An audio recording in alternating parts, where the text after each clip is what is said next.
lowest, in the highest rank of life, her fellow slave, to know and not to choose. Cursed for that reason, she must be refused.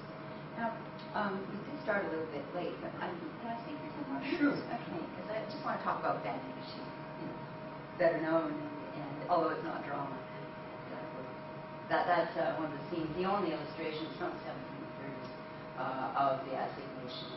It's where the comic, the Beatrice and Benedict type pair, discovering each other's identities. They both been pretending to be servants, and in fact they are each other. This, of course, is the Mary Beale portrait of Ben, which I like because it's by a fellow woman. Here, Ben also, in her convent novellas, if you can see the titles that I suggested, draws on those conventional anti-Catholic gender expectations, the place of forbidden love, repressed sexuality. But she also associates them with not only feminine authority, but also with a culture of authenticity, identifying the self with the word. And these texts have in general been recognized for their undercurrent of feminism, for their critique of the self-defeating nature of the patriarchal social system, and specifically for Ben as the Protestant capitalist social system. If you read her translation of the Golden Age, she has a lot to say about that. Notwithstanding the title, The Nun, or Perjured Beauty, there are, in fact, in this book, two nuns.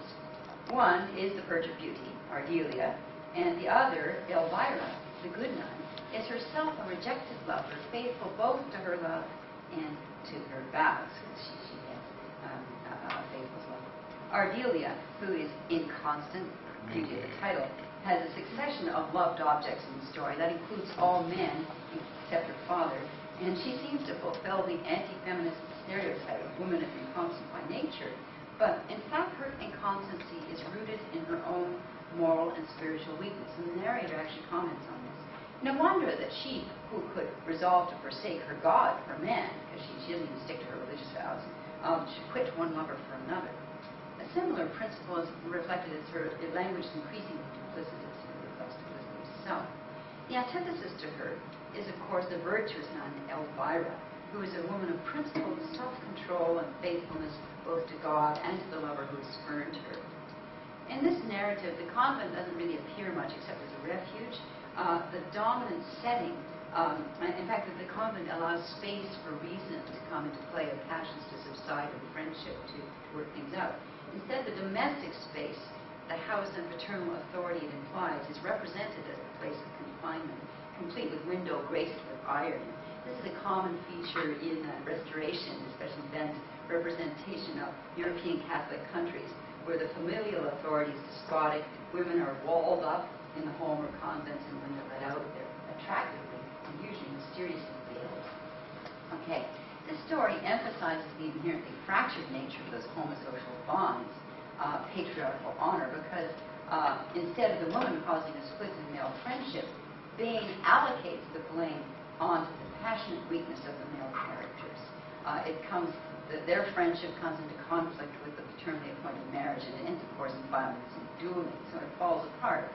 So with this sort of inconstant, unadmirable heroine, the paternalistic forces reducing themselves to chaos and bloodshed, the principled stance of the faithful female lover and virtuous nun Elvira underlines the moral contrast.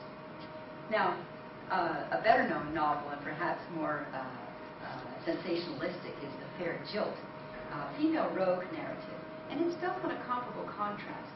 The religious community is actually on the good guys, associated with principle and integrity, and they are a foil for Miranda's, she's the anti-heroine, wicked self-indulgence, and for high society in general. When the young friar, who's the hero, you can imagine him as probably Orlando Bloom.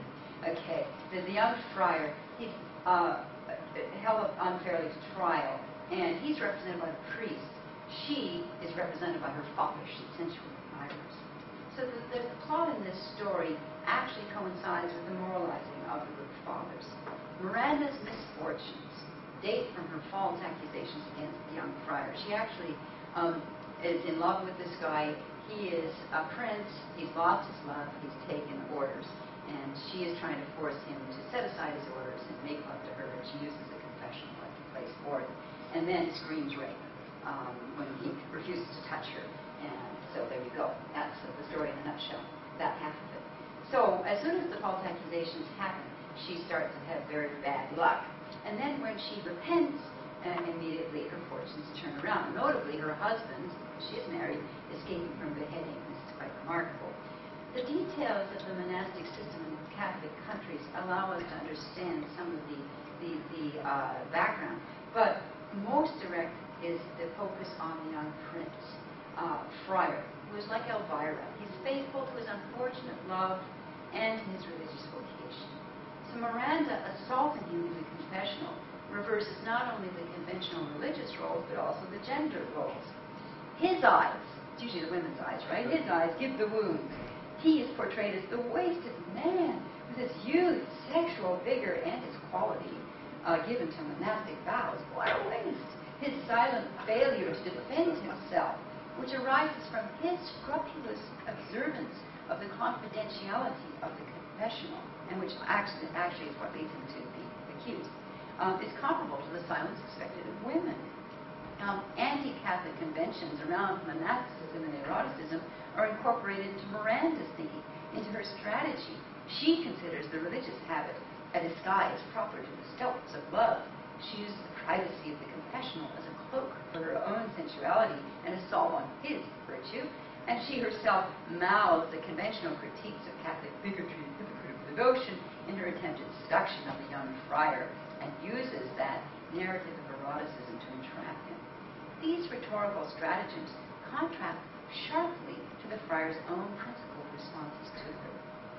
Sacred and solemn vows of everlasting chastity and flames of true devotion, as well as his self-sacrifice in observing that silence of the confessional, even at the risk of his life, ironically parallel her abuse of the same privacy. It's very interesting the way she does it.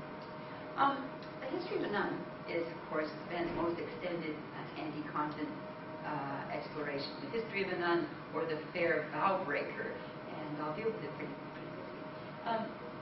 This uses, again, a kind of parallel structure to equate female religious vocation with illicit eroticism, but it's also got underneath going on this fundamental feminist critiques. It could be argued, and this is, I don't know how well familiar people are with the story, but there's this beautiful young girl, of course, Isabella, who wanted to be a nun and has very much of a commitment. There is a young man who is in love with her. She would prefer to be a nun, so she rejects the whole thing of the trappings of marriage and goes into the nunnery. Eventually falls in love with a man and ends up rejecting her vows, running away with him. This tends to end unhappily. They live in a pastoral seclusion for a while, but his father disapproves of the lack of money involved with the match, so he has to go toward his father's behest and is reported dead. She then before leaving, got a vow from her never to marry, or never to take her monastic vows again. He was so opposed to it. She, of course, as inevitably, the first guy ends up marrying him because she can't go back to the convent, so she's caught in the world of conventional marriage. Guess what? Haino comes back. Oh, 2 husbands. What am I going to do? I'll just kill both of them. So she ends up committing double murder, almost accidentally. She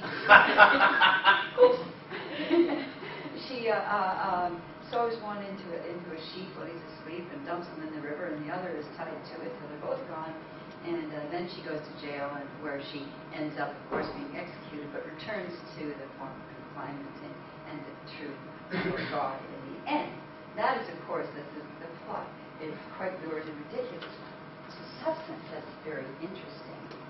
So the story blurs monastic. So she falls into heterosexual love, and that's misfortune, is entrapped in the patriarchal system. The story blurs monastic discipline with restrictions placed on them generally.